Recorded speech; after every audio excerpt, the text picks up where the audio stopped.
हम लोगों ने पिछले वीडियो में अवतल दर्पण में सिद्ध किया था कि फोकस दूरी वक्रता त्रिज्या की आधी होती है, और इस वीडियो में हम लोग बात करेंगे उत्तल दर्पण की।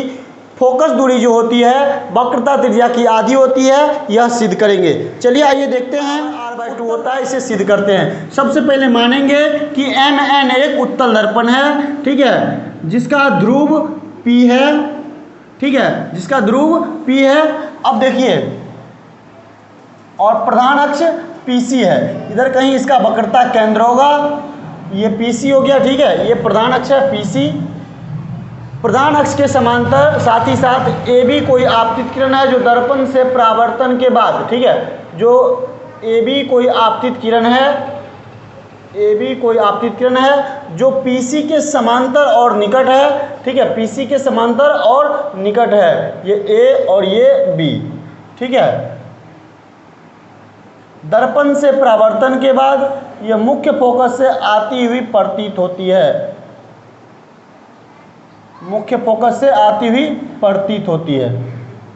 चलिए अब हम लोग क्या करेंगे, सबसे पहले इसमें C से वक्रता केंद्र को इस पॉइंट B से मिला देते हैं।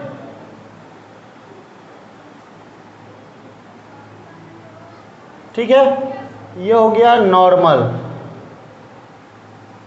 चलिए, ये होगा आपतन कोण और ये हो जाएगा ऊपर वाला परावर्तन कोण। थोड़ा बड़ा बना लेते हैं, देखिए ऐसे।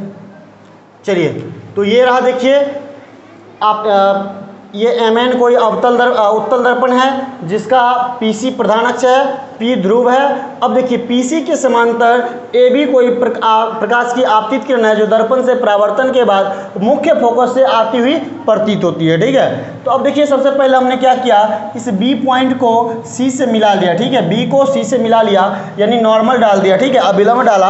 अब देखिए, ये रहा आपतन कोण, ठीक है, आने वाली किरण और अभिलंब के बीच का कोण आपतन कोण, और ये जाने वाली किरण परावर्तन के बाद परावर्तित किरण और अभिलंब के बीच का कोण परावर्तन कोण, ठीक है, ये आपस में बराबर होता है। हम लोग जानते हैं परावर्तन के नियम से कोण I जो है बराबर होता है किसके, कोण R के। तो कोण I की जगह पर किसको लिखेंगे, कोण I की जगह पर ABN, एंगल ABN बराबर होगा एंगल किसका, DBN का, ठीक है, एंगल DBN के। चलिए, और देखिए, और क्या, तो आप देख सकते हैं, इसको देखिए, हम लोग इसको बढ़ाते हैं, AB को थोड़ा आगे बढ़ाते हैं, तो आपको देखने से ये लग रहा होगा क्या कि ये दोनों रेखाएं जो है पैरेलल है, ठीक है, समांतर है। तो इधर भी बढ़ाने पर ये क्या होगा, इसके समांतर होगा। हम जानते हैं कि जब दो रेखाएं एक दूसरे को कट करती है उसमें बना सम्मुख कोण क्या होता है, बराबर होता है। इसलिए यहाँ पे देख सकते हैं, आप क्या देख सकते हैं, देखिए ये दोनों रेखाएं समांतर है, सॉरी, ये दोनों रेखाएं एक दूसरे को कट कर, ये रेखा और ये रेखा, इसमें बना ये कोण बराबर होगा इस कोण का, ठीक है, इस कोण का, और इसमें बना ये कोण, ये रेखा और ये रेखा, देखिए दोनों एक दूसरे कट रही है, तो ये कोण और ये कोण आपस में बराबर होगा, ठीक है, अर्थात इसका नाम कुछ रख देते हैं E। चलिए, ठीक है, तो आप देख सकते हैं क्या होगा, यहाँ पे कोण ABN बराबर होगा कोण CBE का, ठीक है, कोण ABN बराबर होगा कोण CBE का, ठीक है, CBE का, ABN ये एंगल बराबर होगा CBE का, इस एंगल का, ठीक है। और देखिए, और क्या, ये DBN ये एंगल बराबर होगा किसका, FBC का, एंगल DBN बराबर होगा एंगल DBN बराबर होगा FCB का, एंगल FCB का, सॉरी FBC का, ठीक है। अब देखिए, और क्या, तो देखिए ये दोनों रेखाएं, ये रेखा ABE ये रेखा, और ये देखिए PC, दोनों एक दूसरे के समांतर है और उसको यह एक तिर्यक रेखा काट रही है, देख सकते हैं आप उसको, यह एक तिर्यक रेखा काट रही है। इसमें बना ये कोण और ये कोण आपस में बराबर होगा एकांतर कोण से। जब दो समांतर रेखाओं को कोई तिर्यक रेखा काटे तो उसमें बना एकांतर कोण आपस में बराबर होता है, ठीक है, आपस में बराबर होता है। इसलिए कोण EBC या CBE बराबर होगा किसका, FCB का, ठीक है। तो यहाँ लिख सकते हैं कोण EBC बराबर होगा कोण एफ सी बी का, ठीक है। कहाँ से? तो ये हो गया एकांतर कोण से, एकांतर कोण से, और ये सम्मुख कोण से, ये सब सम्मुख कोण से हो गया, ये दोनों सम्मुख कोण से, सम्मुख कोण से, ठीक है। अब देखिए इस त्रिभुज में बात करेंगे एफ बी सी में, सी बी एफ त्रिभुज में बात करेंगे, इन ट्रायंगल त्रिभुज, त्रिभुज सी बी एफ या एफ बी सी में, एफ बी सी में देखिए आप एफ बी सी में इस त्रिभुज में हम लोग बात करते हैं एफ बी सी। इस त्रिभुज में क्या है? देखिए कोण सी ये आई के बराबर है, ये आई के बराबर है, ठीक है, इस एंगल के बराबर है, और ये आर, आर देखिए आर इस आर के बराबर है, और ये आर इस आई के बराबर है। यानी लॉ ऑफ रिफ्लेक्शन से, परावर्तन के नियम से जो है कोण आई बराबर होता है कोण आर का, ठीक है। कोण आई कोण आर के बराबर होता है परावर्तन के नियम से, परावर्तन के नियम से, नियम से, ठीक है। तो जब देखिए ये किसी भी त्रिभुज का दो कोण अगर आपस में बराबर हो जाए तो वह त्रिभुज क्या कहलाता है? समद्विबाहु त्रिभुज, ठीक है।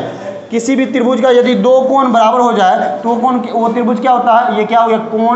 कोण बी बराबर हो गया कोण सी का, ठीक है। कोण बी हो गया बराबर कोण सी का, इसलिए त्रिभुज एफ बी सी एक समद्विबाहु त्रिभुज है, एक समद्विबाहु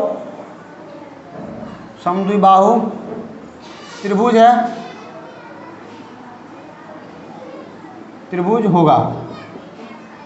इसलिए चूंकि त्रिभुज जो है देखिए ये दोनों कोण बराबर हो गया, इसलिए ये क्या त्रिभुज क्या होगा? ये त्रिभुज एक समद्विबाहु त्रिभुज होगा। और समद्विबाहु त्रिभुज का गुण क्या है कि सम्मुख कोण के सम्मुख भुजा आपस में बराबर होते हैं। इसलिए ये कोण बी के सामने का भुजा सी एफ और कोण सी के सामने का भुजा बी एफ आपस में बराबर होगा, इसलिए सी एफ बराबर होगा बी एफ का, ठीक है। सी एफ बराबर क्या होगा? बी एफ का।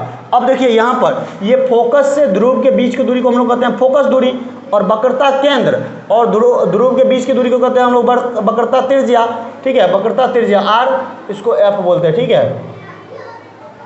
चलिए तो अब देखिए इसका यहाँ देखिए चूंकि ये जो है पॉइंट बी पी के निकट है, इसलिए हम लोग लिख सकते हैं, क्या लिख सकते हैं? बी एफ बराबर पी एफ। चूंकि पॉइंट बी बिंदु बी पी के निकट है, इसलिए क्या लिख सकते हैं हम लोग? बी एफ बराबर पी एफ, बी एफ बराबर पी एफ, बी एफ बराबर पी एफ, बी एफ बराबर पी एफ होगा। और देखिए यहाँ टोटल ये जो पी सी है, टोटल पी सी जब यहाँ से ये बी एफ बराबर पी एफ हो गया, और ये जो है सी एफ बराबर है बी एफ का, इसलिए हम लोग लिख सकते हैं सी एफ बराबर पी एफ। इसलिए क्या लिख सकते हैं? सी एफ बराबर पी एफ। यहाँ से देखिए सी एफ बी एफ के बराबर है और बी एफ जो है पी एफ के बराबर है, इसलिए हम लोग लिख सकते हैं सी एफ बराबर पी एफ, सी एफ बराबर पी एफ। अब देखिए टोटल पी सी क्या है? पी सी को हम लोग लिख सकते हैं P F plus C F, P F plus C F, P F plus C F. और देखिए अब फिर पी सी बराबर लिखेंगे तो पी सी बराबर पी एफ और सी एफ दोनों आपस में बराबर है, तो हम दोनों के जगह पर पी एफ लिख सकते हैं, P F plus P F, P F plus P F, अर्थात दोनों मिलकर के 2pf।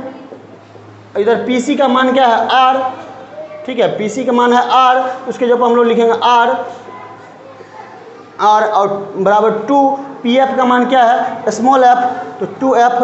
दिस इम्प्लाइज देखिए ये दो इसके गुणाम है, उसको उधर भेजेंगे तो ये हो जाएगा f बराबर r/2, अर्थात फोकस दूरी जो है वक्रता त्रिज्या की आधी होती है। यही हमें प्रूव करना था।